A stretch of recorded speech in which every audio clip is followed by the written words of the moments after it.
Guard, sa'yo ba yan? Balik mo, balik mo. Hindi ikaw, hindi sa'yo yan. Balik niyo po doon. Balik mo. Hindi naman ikaw may-ari eh.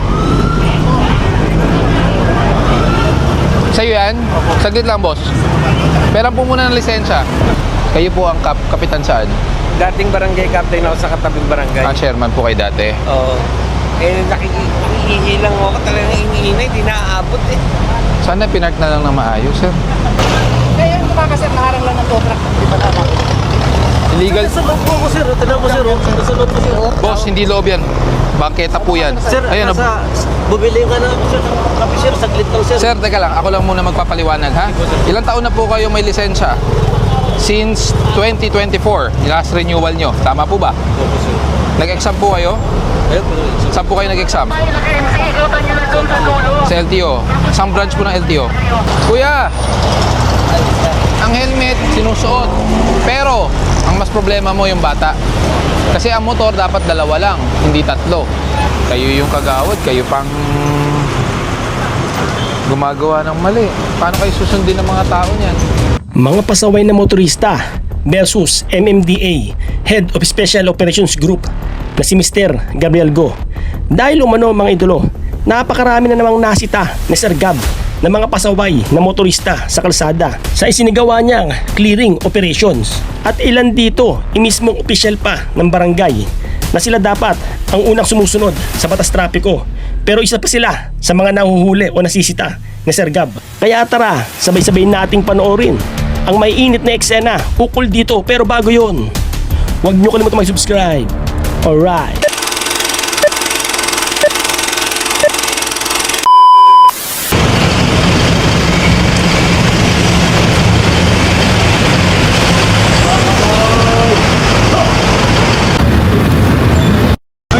Morning. Alisin nyo na, bangketa yan.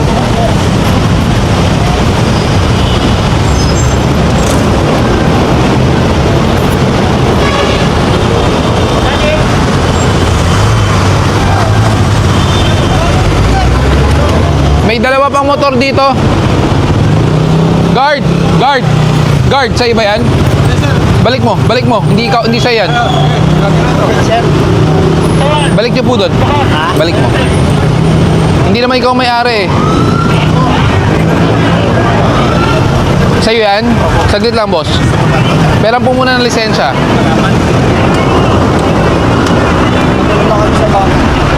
Bangketa po kasi yan. Kitang-kita naman natin, di ba? Ikaw rin, boss. Peran muna ng lisensya. Wala kasing parkingan dito, sir. Ayun oh. Ang luwag-luwag. Hindi pa sila ito paparking. Ay, hindi natin kasalanan yan. Ba't tayo na magpa-park? Bangketa yan. Sino nagpa-park sa inyo? Sila yung guard. O, tawagin mo yung guard. Lisensya mo, boss. Ito ka lang. Sige, tawagin. Sinong guard?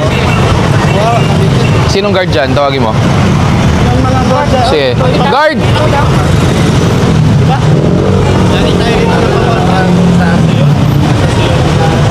Kayo daw nagpapaparada dito?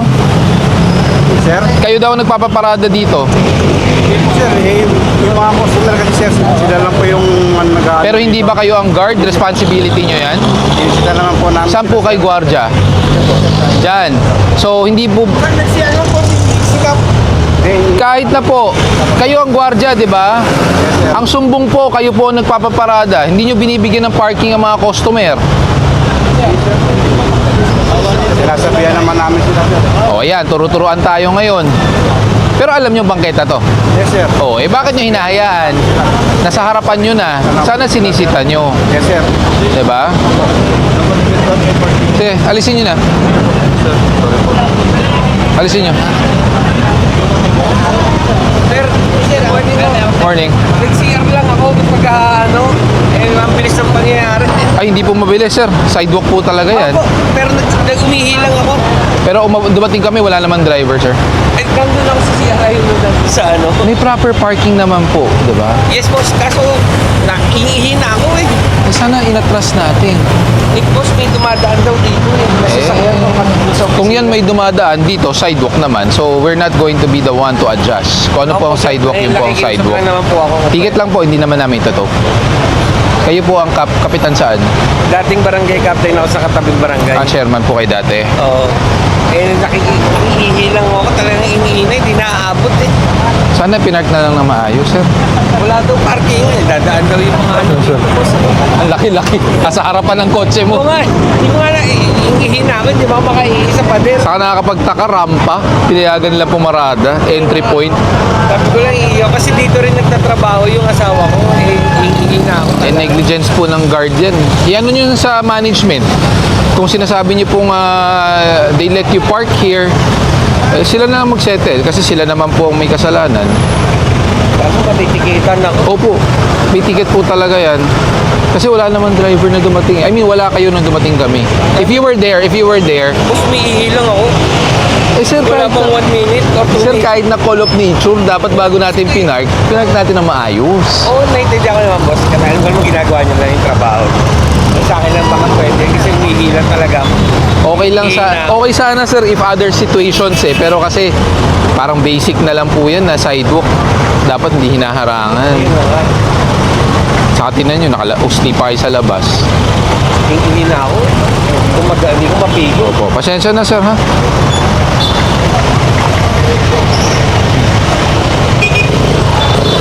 Ito, may driver din.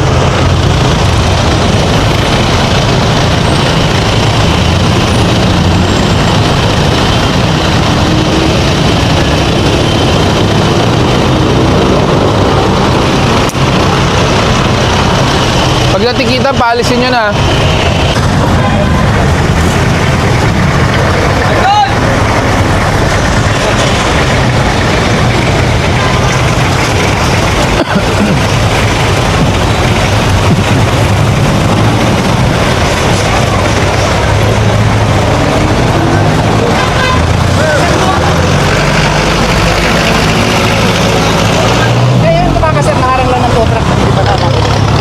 Illegal. Sa loob po ko, sir. Tignan mo, sir.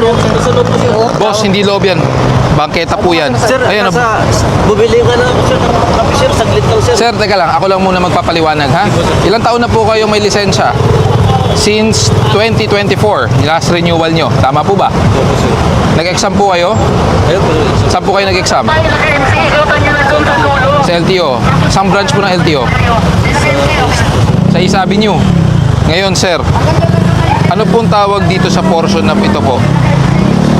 Sa loob lang ko ng Hindi. private na yun, sir. Ay, hindi po private. Sidewalk po yan buo. It's not private property. Saan po? Sige. Dito po sa loob po yun, sir. Hindi, pero ito yung kotse mo eh. Ako po yun, sir. Kotse mo to. Opo. Okay, so sinasabi Yung mo. labas ng kalsada. Ay, ito po. Yung wait po, sir.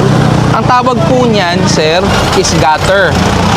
Paano po, nag-exam po kayo talaga? Hindi po, sir. Hindi naman ako nakara sa gutter, sir. Nasa loob po. Ang tawag nito, sir, gutter po ito. Easement po yan. Gutter po ang tawag niyan. From sidewalk. Ito po ay sidewalk. Saan po maglalakad ang tao? Kung kayo po tanungin ko, sir.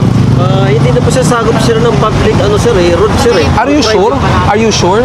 Nasa loob po siya ng compound. Sigurado po kayo? Nasa loob na po siya ng compound. Hindi po tulad ng compound. Sidewalk po ito buo. Ayan, no? Ang loob po ng compound, yung kalahati ng kotse nyo po. Ang nasa loob ng compound, yung kalahati ng kotse nyo po. Ito po ang pader ng private compound. Anything beyond that, that is private. Anything before that is government owned. Saan naglalakad po ba kayo? Pag hindi ko yung nagmamaneho? Hindi naman sir namin pagsalutan naman sa inyo. Pero sir, the fact na tinakbuhan nyo po ang enforcer, Sir, kasi nasa dito lang ako sa pen. Hindi naman ako. kahit naman nandiyan ka, may violation ka, sir, eh. Kasi nagkita ko, sir. Nasa loob po talaga ako, sir. Sir, paano po kayo naka-acquire ng lisensya na sinasabi nyo ang sidewalk is part of the private property? At paano po kayo nakakuha ng lisensya na okay lang po takbuhan ng enforcer? Hindi sa... Sir, that is already... Kasi nila, sir, nakunin yung ano po, sir. Talaga pong kukunin yung lisensya dahil titikita po kayo. Ngayon, tinakbuhan nyo po. Sir, pwede po namin kayong kasuhan. I can file a case against you for disobedience of person in authority. Sasagot po kayo sa korte. Simpleng traffic violation, tinakbuhan nyo ang enforcer. Ano po ba kayo? Grab po ba kayo? Opo, sir. Bumili lang po. Grab. Kape, sir, eh. So paano po kayo nakapag-apply ng Grab ng ganun? Hindi po ba may rigid training yan? Pagkaintindi ko po, sir, sa loob po talaga ako. Kaya nga sir, pinapaliwanag po sa inyo, ilang dekada na po kayo nagmamaneho, eh hindi nyo po pala alam na ang sidewalk ay government property. Ayan po ang sidewalk. Yan po, sir. Nilalakaran ng tao. Ang tawag po sa puting linyang ito, gutter po yan. Dito nyo. Pa-verify. Sir, pa-verify nga po ng ORCR nyo. Patabi nyo po doon, pakitabi. Tapos pa-verify po ng ORCR. Doon po.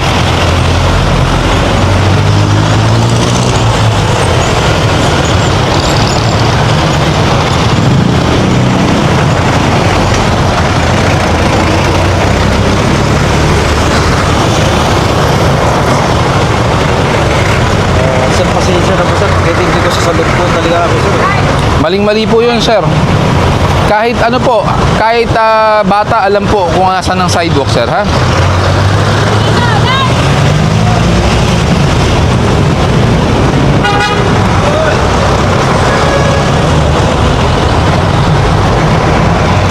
Tama po, yan po yan. Yan po yung ORCR. Yung ano na sir, yung bagong order. Sige po, ako na po, tulungan ko po kayo, sir. Ito yung CR po. Yung OR po yung pinakabago. Sige, tulungan ko kayo, sir, ha? Tulungan ko kayo maghanap. Ito po, ano po yan? CR po yan. Ayan, ano po yan? Pwede po bang masilip? Sino ko pala yung dito sir? Ito yung bago. Related sir.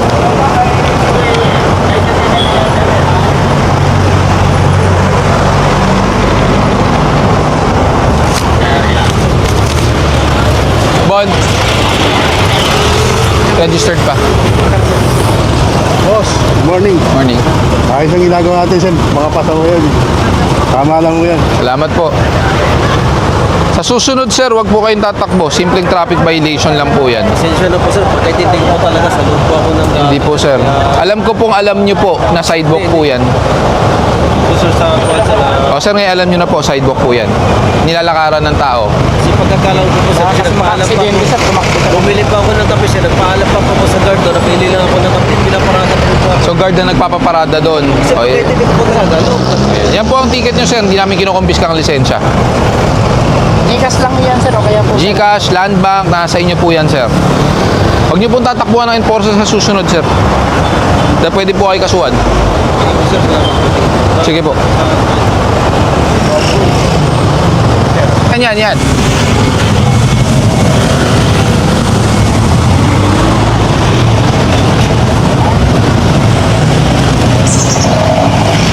Mag-ingat ka, ha?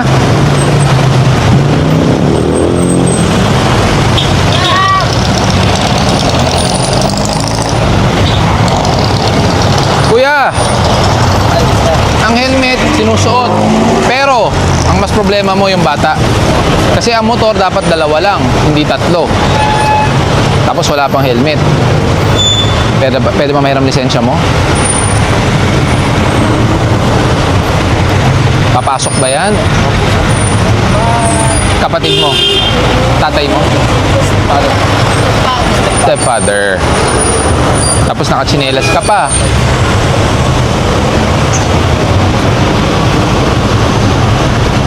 ORCR. O, di sige.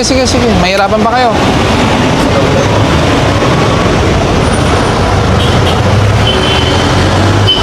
Saan kayo pupunta? Pasay po. Pasay. Malayo pa yan. Hindi ako papayag na isakay mo yung bata. Hindi ako papayag na isakay mo yan. Unless, yung isa, papajeep mo, ito isasakay mo, Sa dalawa po. sa magkasama talaga sila. O, sige, sa inyo po yan kung paano. Kasi delikado yan eh. Pasensya na po. Di ba? Hindi Sige naman po. naman po.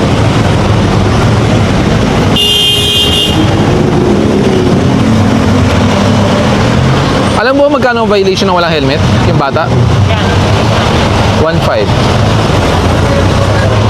Yung dress code, alam mo kung magkano? 500. Excess passenger, 1,000. Dapat di kayo nagsasakay ng tatlo.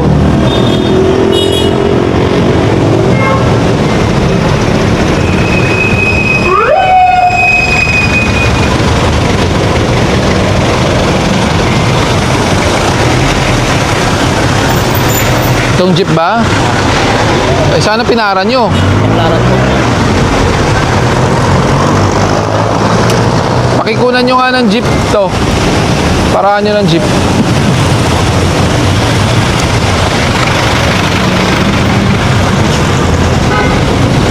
Nagpunta ako. Kasi ayaw ko makabili. Bakit? Pagka nilili ko, tumutunog eh. Alin yung ano? Itim. Itim? Na naman? Miat maya na lang na. Tingnan mo nga dito pag may mga nakakalat, doon sa may waiting shed. Doon sa waiting shed na yan, tingnan mo kung nandun pa yung tricycle. Pag nandun, kunin mo.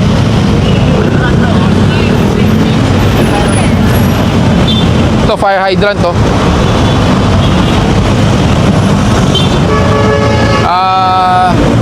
Papwesto kayo na isang tow truck dito sa tingin ko. Sige po. Laki ko po kayo naabangan, sir eh. Salamat. Ingat po, ingat po. Ako si tata ko, no? Oh, siya.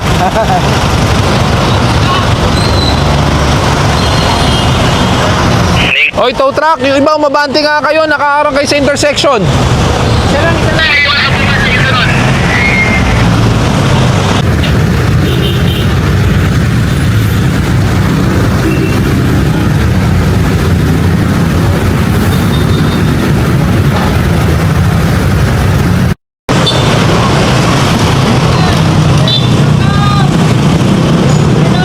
Ingat, ingat.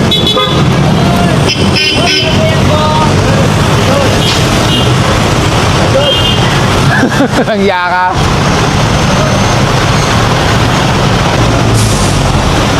Tuwan-tuwa siya si Sir Bong eh. Reyes yung Oo. Kasi nabawa. Yung akala mo hindi mahahatak. Yung akala mong hindi kayang hatakin. Wag kami.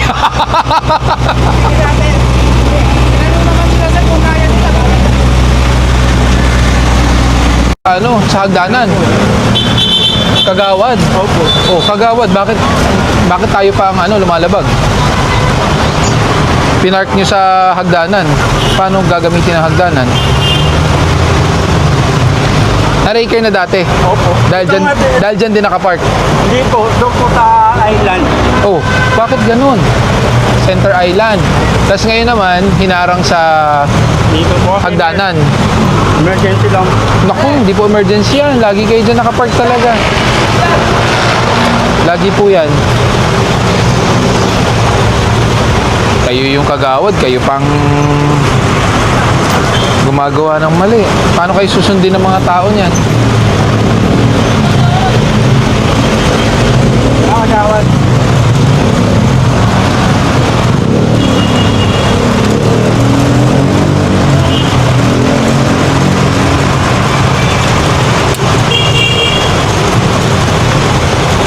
Rain, rain, go away. Dapat sabihan nyo yung mga taga rito. Total, may bayad naman 20-20 to eh. Oh.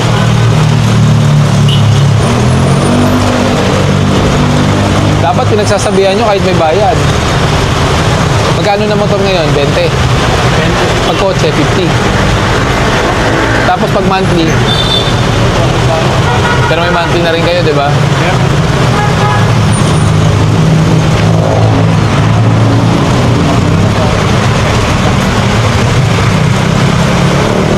Tara na, pakuha mo na lang kay kagawad yung kotse niya.